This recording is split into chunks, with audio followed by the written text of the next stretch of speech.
So we're very lucky. The WOOLY has opened up down in Tullamarine in Melbourne, and it's powered by WaveGarden, and there's a few of those around the world, but we're lucky enough now to have one in Australia that's ready to open to the public. I got a little bit spoiled and managed to sneak down there twice since it's been operating, and I got to try a bunch of different settings and try a bunch of my boards down there. And I've been really lucky because I got to surf Slater's pool about 18 months ago. I snuck off to California with a trip that Quicksilver hooked me up with, and I got to test Slater's pool. I rode about 10 waves down there, had 2 1-hour surfs.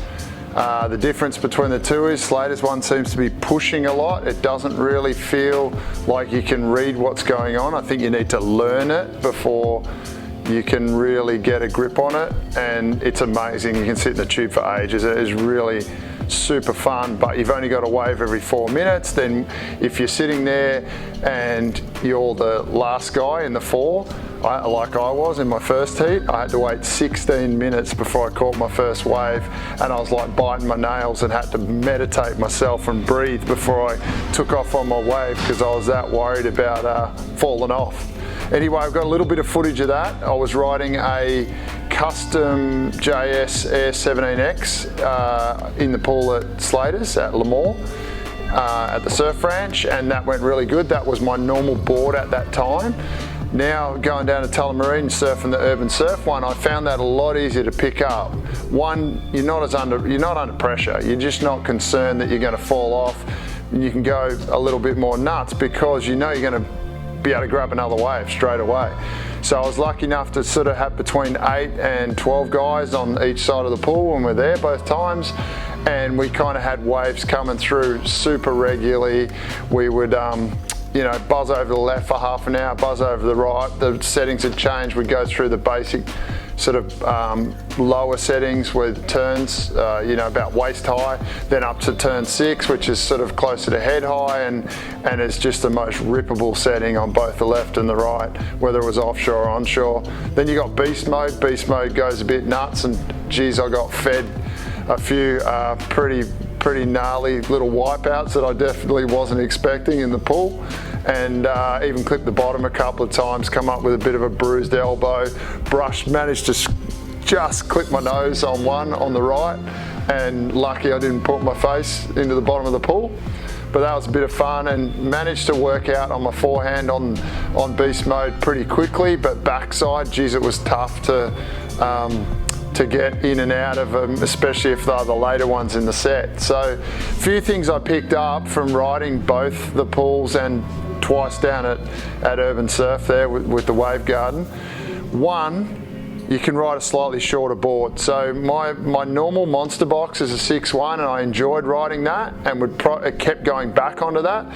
But I did try a Black Box 3 Swallowtail, both in the hi-fi, and I kept going back to my monster box, but I reckon with more time I probably would have got used to surfing the Black Box out there, but I'd only ridden that board in the pool and hadn't done much time on it, and I didn't want to waste waves, so I jumped back on the board I know that, you know, that I surf all the time and know really well.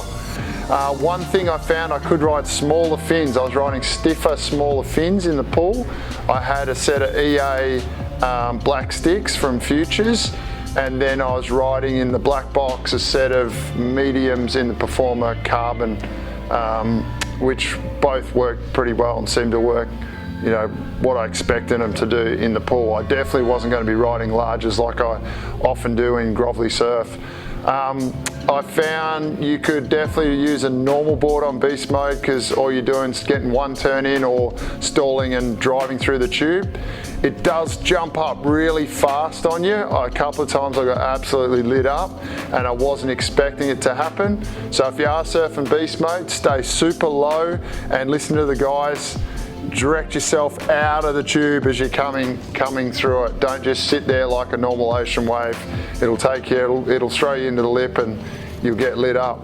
The backhand, definitely try, and if you're surfing the left on your backhand or the right, if you're a goofy footer, stay super low and just keep pointing sort of on a bit of an angle as you're trying to come out of the tube. Pretty hard backside I found.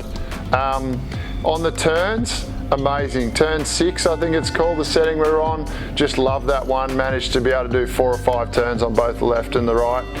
Couple of things I picked up though from it: don't paddle casually into the waves. Paddle like it's a bigger wave. It looks like you've got this little ripple coming, but then it'll just bottom out on you, especially if you're close to the wall. So paddle hard.